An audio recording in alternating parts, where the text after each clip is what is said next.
戦国時代、日本列島は分裂と抗争に明け暮れる混沌の時代であった。その中で、歴史の表舞台に現れては消えていったあまたの女性たちがいるが、中でも一は得意な存在である。織田信長の実舞として生まれ、浅井家の正室となり、やがては豊臣政権下で自陣するまでの数奇な運命は、女性でありながら政略の要となったその宿命を物語っている。彼女の生涯にはいくつかの決定的な瞬間があった。浅井長政との婚姻、姉川の戦いと織田に上洛城、そして柴田勝家との再婚と北の章での最後。いずれの局面でも彼女は政治の手段でありながらも、結果的に時代の転換点を内側から見届ける存在でもあった。なぜ彼女はそこまで多くの運命を背負わねばならなかったのか。そしてその立場は当時の制度や社会通念においてどのように位置づけられていたのか。彼女の人生を追うことは、すなわち戦国の女性と権力の構造を見つめ直すことに他ならない。今後も人物史を通じて歴史の真相に迫る試みを継続するため、チャンネル登録と高評価によるご支援を賜れますと幸いです。第1章、浅井長政との政略結婚と近江への嫁。永禄10年、織田信長の妹、一は、近江国の戦国大名浅井長政のもとへこし入れした。この政略結婚は、信長にとって宿敵朝倉義景との対抗勢力を整えるための軍事的布石であり、浅井にとっては台頭する織田政権と手を結ぶ生存戦略であった。形式上は婚姻であっても、実態は軍事同盟の締結に等しく、女性の存在は政局の均衡を取るためのくさびとして扱われていた。一の人生は、この瞬間から権力の交差点に据えられることとなる。この婚姻に至る背景には、織田信長の戦略的視野の広がりがある。上洛を目指す信長にとって、近江の浅井家が支配する北近江は、京都への軍道を確保する上で決定的に重要であった。一方、浅井家は伝統的に越前の朝倉家と姻戚関係を築いており、同盟破棄は重大な外交転換を意味していた。それゆえ長政には葛藤があったが、信長の勢力拡大を前に選択を迫られた結果、一との縁組が実現した。外交的には、この婚姻によって浅井家は織田と同盟を結び、朝倉家との関係を棚上げするかのように振る舞った。しかし、朝倉義景にとっては裏切り以外の何者でもなく、両家の緊張関係は水面下で高まっていった。この時、一はまだに10歳にも満たない年齢でありながら、自らが2つの大国の圧力の中心に立たされることを、どこまで理解していたであろうか。民衆の視点から見ると、この婚姻は吉兆として祝福された側面がある。浅井家は剣法長政として人気が高く、信長の妹を正室に迎えることは政略にとどまらず、浅井家の格式を高めるものと受け止められた。とりわけ近江国の城下町では、一の到着が華やかに迎えられたという記録も残る。だがその一方で、織田の侵攻と戦の影が日常に迫りつつあった時代、祝賀の空気には常に不安が混じっていた。制度的には、このような政略婚は戦国大名間で頻繁に行われており、いわば外交の常套手段であった。婚姻を通じて同盟関係を構築し、正室を介して情報収集や仲介交渉が行われる構造が存在していた。一の立場も例外ではなく、織田家との連絡役としての役割を背負わされていたと見るのが妥当である。関係者の評価は複雑だった。信長は妹を政略の駒としてではなく、一定の信頼を置く存在とみなしていた節がある。浅井長政もまた、一を敬い、実際に夫婦仲は良好だったという伝承も少なくない。両者の関係には政治的計算だけでは説明できない人間的な信頼が芽生えていた可能性がある。このことが、後に起こる裏切りの悲劇をより深くしていく。近年の研究では、この婚姻がもたらした外交的緊張が、後の姉川の戦いと浅井家滅亡の端緒となったとする見方が主流である。また、一がこの政略結婚においてどの程度の意思決定権を持っていたのか、女性の主体性という観点からの再評価も進んでいる。彼女が単なる政略の犠牲者ではなく、状況を見据えて行動していた可能性を指摘する説も浮上している。こうして一は、織田政権の台頭という大きな流れの中で、浅井家という古い秩序に嫁ぎながら、時代の軋みの中心に置かれた。その結婚は一時的に均衡をもたらしたものの、やがて崩れる運命にあったのである。第2章、姉川の戦いと浅井家の孤立化。元亀元年6月28日、近江の姉川のほとりで、織田徳川連合軍と浅井朝倉連合軍が激突した。この姉川の戦いは、単なる一地域の戦闘ではなく、織田信長の中央政権掌握に向けた過程での大きな転換点であった。そしてその渦中に、一もまた、歴史の重大局面に立ち会うことになる。開戦の直接的なきっかけは、信長が朝倉義景を攻めた際、浅井長政が突如同盟を保護にして朝倉側に立ったことであった。浅井家が朝倉家との長年の恩義を重んじたこの決断は、信長にとっては裏切りと移り、直ちに軍事的報復の対象となった。だが、長政の選択は一朝一夕のものではない。浅井家の家中には、朝倉との同盟を重視する保守派が根強く、信長との同盟に不安を抱いていた重臣たちが多かった。長政自身も信長との親戚関係に苦悩しつつ、結果的に家中の意向に従う形での決断だったと見られている。この状況下、一が果たした役割について、後世に伝えられる逸話がある。すなわち、戦の前夜、信長に対して小豆袋にベータワラを忍ばせた袋を密かに送り、浅井が敵に回ったことを伝えたという逸話である。史実性は疑問視されつつも、この話配置が単なる政略結婚の犠牲者ではなく、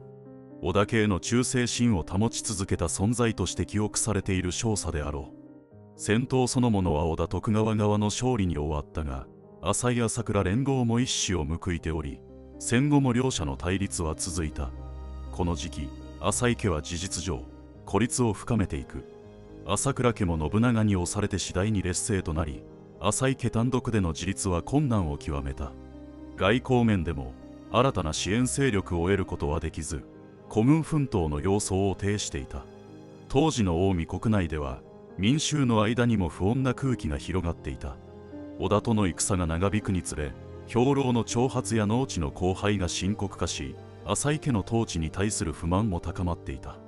一の存在は、城下にとっては精神的な支柱であったが、戦乱の中ではその影響力も限られていた。法制度の観点から見れば、当時の戦国大名たちは守護大名の法体系から脱却しつつあり、家中法度や文国法による統治を強化していた。浅井家もまた例外ではなかったが、戦時下においては法の支配よりも軍事力が優先され、内部秩序の維持は困難を極めた。特に信長の天下布武の理念と比較すると、浅井家の法制度は旧来的な慣習に依拠しており、時代の潮流に抗う構造にあったと言える。関係者間の評価において、浅井長政はこの時期、織田方からは背信者として糾弾され、一方で朝倉側や反織田勢力からは義を貫いた武将として一目置かれる存在であった。一は、両者の板挟みの中に置かれつつも、信長と長政の間で人間関係を崩さず保っていたと伝えられる。この均衡は、後に悲劇的な結末をもたらすことになる。近年の歴史学では、姉川の戦いを単なる戦術的勝敗ではなく、織田政権成立に向けた外交再編の発火点と位置づける傾向がある。そして、一の存在が、両勢力の間にあって象徴的な結節点であったことが、再評価されつつある。特に、彼女の立場が後の女性による間接統治や同盟維持装置としての制度的機能の前例とされる点は注目に値する。姉川の戦いは、戦国大名の勢力再編という構造変化の一断面であり、そこに置かれた一の存在は、政治的運命に翻弄されながらも、静かに時代の本質を映し出していた。第三章織田に上洛城と浅井家の滅亡。元亀3年から天正元年にかけて、織田信長は浅井朝倉連合に対し、徹底的な包囲と攻勢を強めた。戦局は徐々に織田方に傾き、やがて朝倉義景が自滅するに至ると、浅井家は実質的に孤立無縁となる。そして、浅井長政の居城である小谷城は、最後の防衛線としての意味を帯びつつ、歴史的な転換点の舞台となった。小谷城は、近江国北部の要害に築かれた山城であり、その構造上、持久戦には適していたが、補給線が断たれれば長期の籠城には限界があった。信長は周囲の市場を次々と攻略し、次第に織田にを孤立させていく。天正元年の夏には城の西側にある四条大築城が落ち、補給路が断たれたことで浅井家は事実上の滅亡が目前となった。この時、城内にいた一と3人の娘たちは極限の審美状況に置かれていた。信長は妹であるお市に対して娘たちを連れて脱出するよう命じる使者を送ったと伝えられる。これにより一と茶々、初、郷の3姉妹は救出され、織田軍の保護下に入った。一方で浅井長政は城と運命を共にし、自陣によって生涯を閉じる。享年29、一にとっては夫を裏切る形で織田方に戻るという深い苦渋の選択であった。この出来事の背景には、織田政権が血縁よりも政治的忠誠を優先する構造が定着しつつあったという点が挙げられる。信長は妹や姪の命を保護する一方で、反旗を翻した婿の命を容赦なく断った。そこには戦国の倫理観を超えた冷徹な国家形成の論理が働いていた。外交的に見ると、織田に上洛城は浅井家と結んでいた反織田諸勢力に大きな衝撃を与えた。武田や本願寺、一向宗勢力は信長が次第に包囲網を突破しつつあることを実感し、その後の戦略に大きな見直しを迫られることになる。また朝倉家の滅亡と相前後していたことから、近江越前の旧体制が完全に瓦解し、新たな中央集権的秩序が台頭する契機ともなった。民衆の側から見ると、織田に落城は悲劇と恐怖の象徴であった。城下の人々は略奪や放火の被害に遭い、領民の多くが朝参を余儀なくされた。浅井家に忠誠を誓っていた家臣や村人たちは、その運命を共にするか織田に帰順するかの二者択一を迫られた。一の大挙も民衆には救済ではなく見捨てられたと感じられた側面があったともされる。制度的に見ると、戦国期の家制度は一門と家臣団を主軸とする家中構造であり、当主の死によって家そのものが解体される運命にあった。浅井家の滅亡は、この家そのものが政権単位であるという戦国的体制の限界を象徴していた。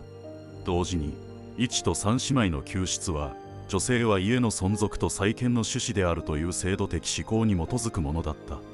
信長は政治的には浅井家を潰しつつも、価格や血統の利用価値を見失っていなかった。関係者の評価は時代を経て二分される。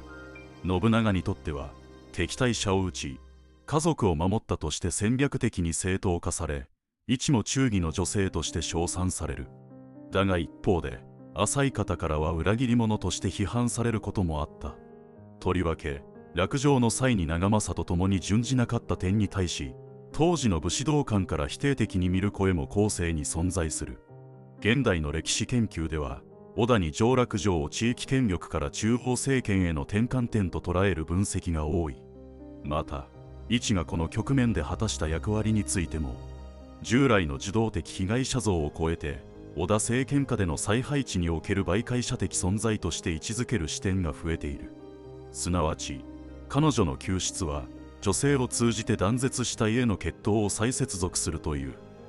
戦国的な権力と血統の管理術の一環だったとみられる。一にとって織田二条の落城は夫との別離であり、浅井家との決別であった。しかし同時にそれは彼女自身と3人の娘たちが戦国後期の権力再編の中で再び重要な政治的存在となっていく序章でもあった。第4章、織田政権下での再起と3姉妹の育成。浅井家滅亡後、一と3人の娘たちは兄織田信長の庇護下に迎え入れられることとなった。天正元年から天正10年にかけての約10年間、彼女たちは安土を中心とする織田政権の中枢に近い場所で過ごし、信長の政略と中央集権体制の整備が進む中で、再び歴史の表舞台に関与することとなる。この時期、一に課せられた最大の使命は、三姉妹、茶々、後の淀殿、初、功をいかにして有力な婚姻資源として育成し、時代の政略に生かすかという点にあった。織田政権下では、女性の婚姻が単なる家同士の結びつきにとどまらず、家臣団の秩序再編、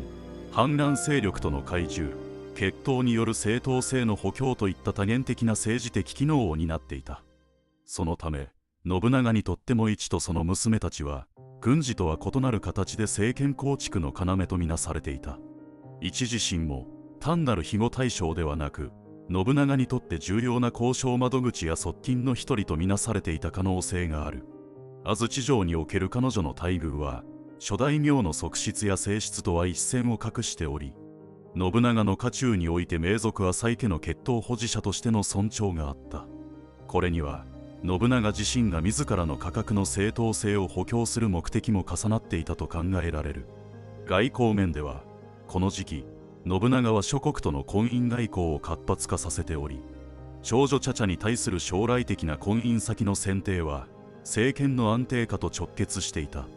特に近江や越前などかつて浅井家が影響力を持っていた地域に対し、茶々の出自を通じて懐柔しようとする動きが見られる。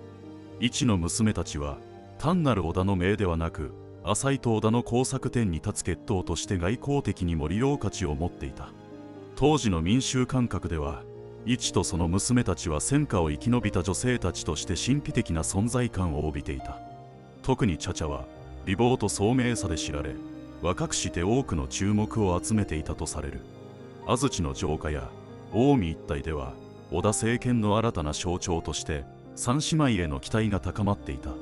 戦乱の世においても血統の正当性と女性の存在は人々に安定と継続の物語を提供していたのである。制度的観点から見ると、この時期の織田政権は名目的には天下布武を掲げる軍事政権でありながら、その内実は婚姻と血統による緩やかな中央集権体制を模索する過程にあった。一の存在はそうした政権構築における媒介者として機能していた。つまり彼女は軍事的指導者ではないが、政権を構造的に安定させる人物ネットワークの要として制度的意味を持っていたのである。同時代の評価においても、一は戦国の女性としては異例の尊敬を集めた存在として記録されている。信長の重臣たち、例えば明智光秀や柴田勝家らも一に対しては一定の敬意を表していたとされる。特に柴田勝家は後に彼女をめとることになるが、この時期すでに両者の間には敬意と信頼に基づく交流が存在していた可能性が高い。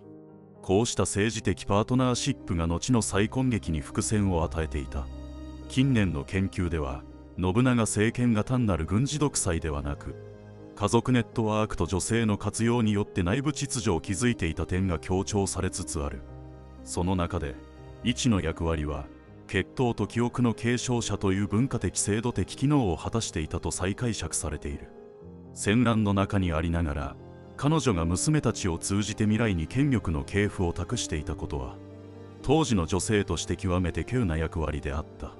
こうして一は浅井家の滅亡という過去を背負いながらも、織田政権の再編の中で未来の布石として再び位置づけられた。その静かで着実な政治的役割が後の歴史にどのような影響を及ぼしていくのか、その問いは次なる時代の変化を通じて明らかになっていく。第5章、柴田勝家との再婚と賤ヶ岳の戦い。天正10年6月、本能寺の変により織田信長が明智光秀の謀反によって非業の死を遂げた。この衝撃的な事件は信長によって構築されつつあった中央集権体制を一気に混乱へと叩き落とし、政権内の有力武将たちの間で後継をめぐる権力闘争が勃発する。そのただ中に一もまた巻き込まれることとなる。彼女の再婚相手として登場したのが信長の重臣であり、北陸方面軍の総大将でもあった柴田勝家であった。一と勝家の再婚は羽柴秀吉、後の豊臣秀吉によって信長の後継体制が急速に整えられていく中で、勝家側が政治的求心力を保つための手段として成立したものである。再婚は天正10年末、清須会議での後継者論争を経て、信長の次男織田信雄、三男信孝らが擁立される過程で、柴田勝家と羽柴秀吉の間に対立の溝が深まっていた時期に行われた。つまりこの再婚は単なる情愛に基づくものではなく、織田家の血統と正当性を誰が引き継ぐかをめぐる象徴的な意味合いを持っていた。背景には勝家が信長の義妹一と結びつくことで、信長の意志と権威の正当な継承者であることを示そうとした意図がある。一方の一にとっても、この再婚は3人の娘の将来を保証し、自身の地位を再び確立するための政治的判断であったと解釈される。双方の利害が一致したこの婚姻は、表面上は祝福されたが、すでに政権内は羽柴と柴田という二大勢力の対立構造へと移行しつつあった。外交面では、この再婚が織田家を二分する象徴として扱われ、秀吉陣営にとっては敵方に信長の血統が流れたと映った。特に信長の嫡孫三法師織田秀信の後見役をめぐる政治的駆け引きの中で、柴田勝家が三法師の保護者となった場合、信長後継体制は勝家主導となる恐れがあった。この構造の中で秀吉は早期に軍事的決着をつける必要に迫られ、天正11年春、両者の軍は賤ヶ岳で衝突する。賤ヶ岳の戦いは兵力戦術の両面で秀吉が圧倒した。勝家方は雪解けを待って越前から出陣したが、軍の統率に乱れが生じ、また前田利家などの離反も重なり、戦局は急速に傾いた。勝家は北の庄城へ撤退し、最後の抵抗を試みるが、もはや勝利の見込みはなかった。この時、一は勝家に共に準じる道を選ぶ。三姉妹を城外に送り出した上で、自らは勝家と共に北の庄で自害した。これは戦国期における女性の忠義の象徴的行為として後世に広く伝えられることになる。しかしその判断には、敗北した大名家の正室としての名誉を守るだけでなく、織田家の血統を政治の駒として使われないための自己決定という意味も含まれていたと考えられる。当時の民衆の間では、この出来事はお市の最後として強烈な印象を残し、北の庄には彼女の供養塔や記念碑が建立されるなど、英雄的存在としての記憶が刻まれていった。その死に際しては帝女に君に仕えずといった儒教的美徳とも結びつけられ、女性の理想像として語られることもあったが、実際には政局の構造と制度の網の中で自らの意志を貫いた結果であった。制度的に見ると、この時期の戦国権力構造は織田家親団の分裂を経て豊臣政権へと再統合されていく過程にあった。一と勝家の敗北は家中制度による分権的な武家統治から奉行政直轄支配型の中央集権への移行を促進する一因となった。特に女性の再婚が政治的連携を象徴する手段として使われていたこの時代にあって、一の最後の選択は女性が制度と権力の狭間で生きることの限界を突きつけたものでもあった。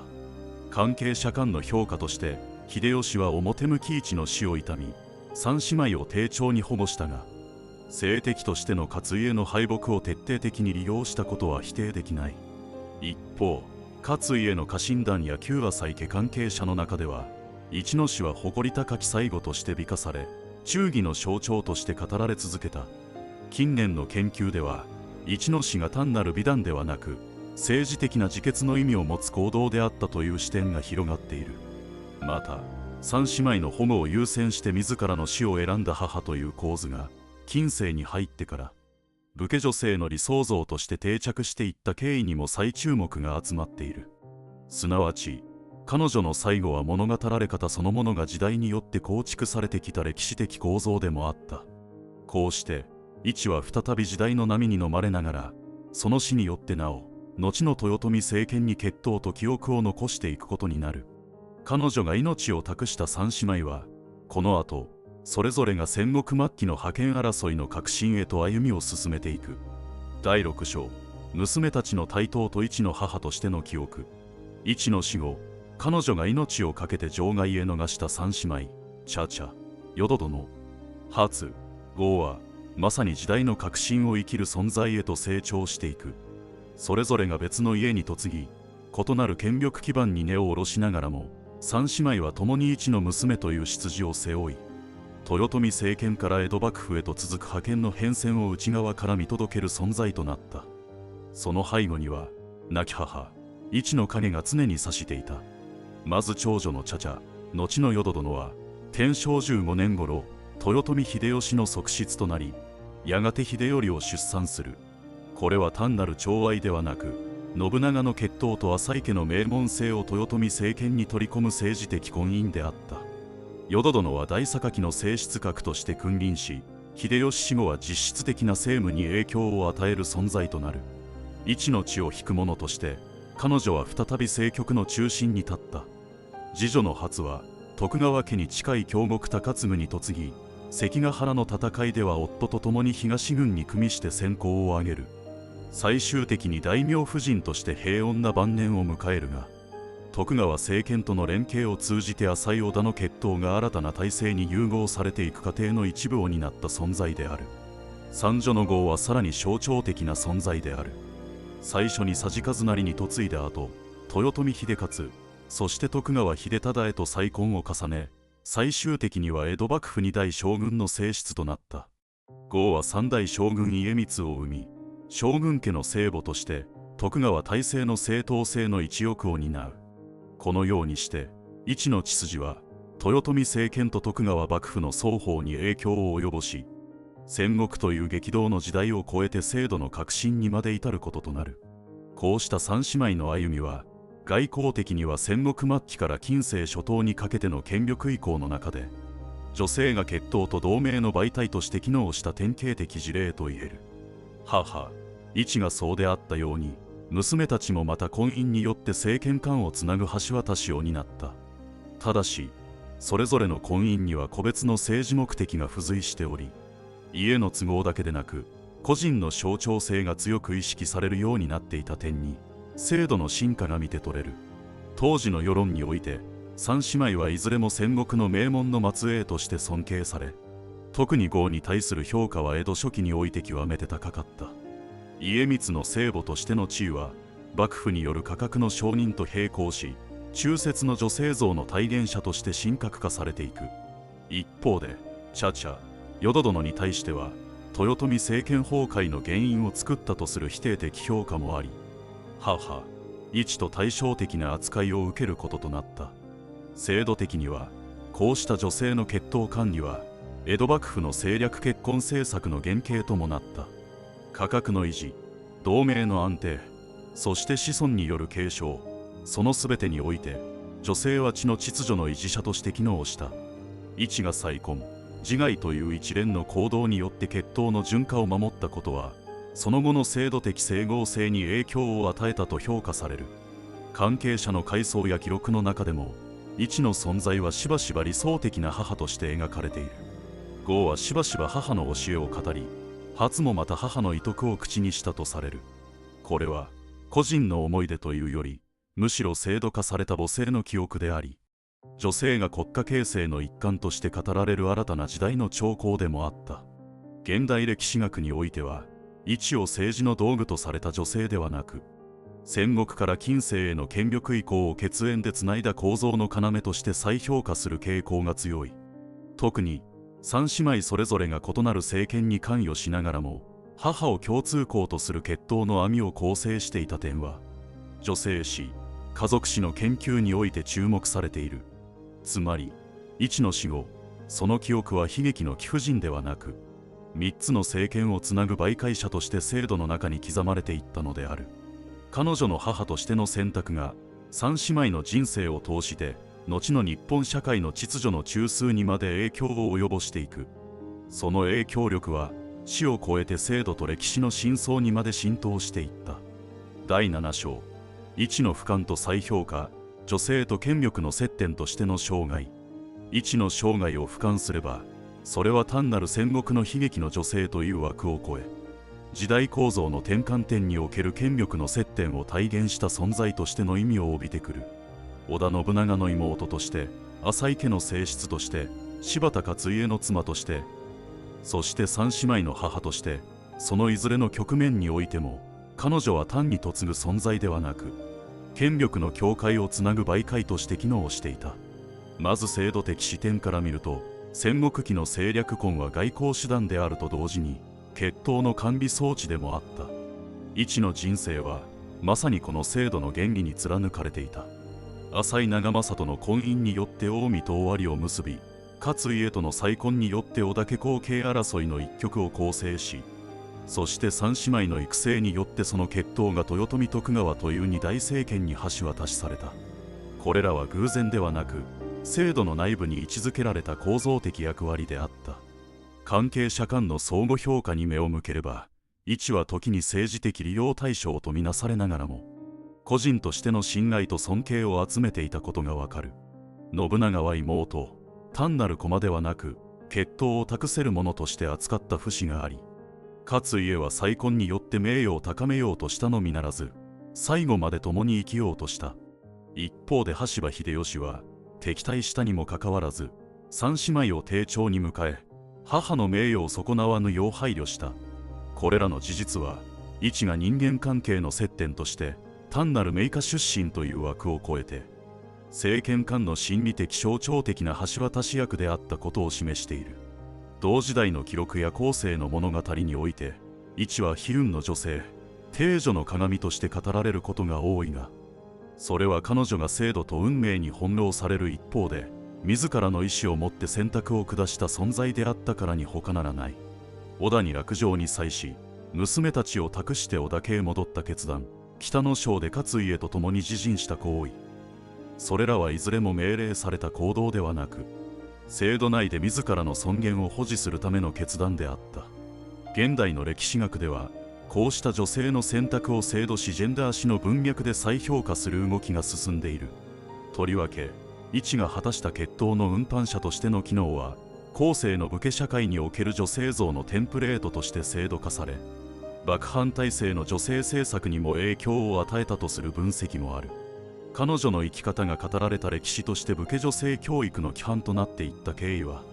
歴史の構造が個人の記憶をどのように加工流通させるかを示す好例である。また、再解釈の視点からは、戦国女性を受動的存在とする従来の視座に対し、一を制度を理解し、能動的に動いた交渉者として位置づけ直す潮流がある。彼女が自らの婚姻、出自、血統を理解した上で、いかにそれを交渉材料として用いたのか。茶々、初、呉の人生に見るその影響力を通じて、彼女の戦略性が浮かび上がってくる。こうしてみると、一の生涯は、戦国という変革の時代に、女性がどのように制度と権力に向き合い、自己を保持しようとしたのかという問いへの一つの答えであった。その存在は決して傍観者ではなく、権力の網目として時代を構成した一要素であり、彼女の歩みをたどることは、戦国という時代そのものを内側から解き明かす鍵となるのである。今回の動画は以上となります。一の生涯は、政略結婚に始まり、同盟の破綻、家の滅亡、再婚とし、そして三姉妹による血統の継承という一連の流れの中で、戦国から近世へと至る制度的構造の革新を静かに貫いていました。彼女は動かされる存在であると同時に、動かす力を内包した女性でもありました。女性史、制度史、外交史が交錯するこの一生を振り返ることで、私たちは女性と権力の間にあるもの、家族という制度が時代とともにどのように再定義されてきたかという問いに向き合うことになります。最後までご視聴いただきありがとうございます。本シリーズの継続とさらなる歴史分析の進化のため、チャンネル登録および高評価をいただければ光栄です。それではまた次の話でお会いしましょう。ご視聴ありがとうございました。よろしければチャンネル登録、高評価お願いいたします。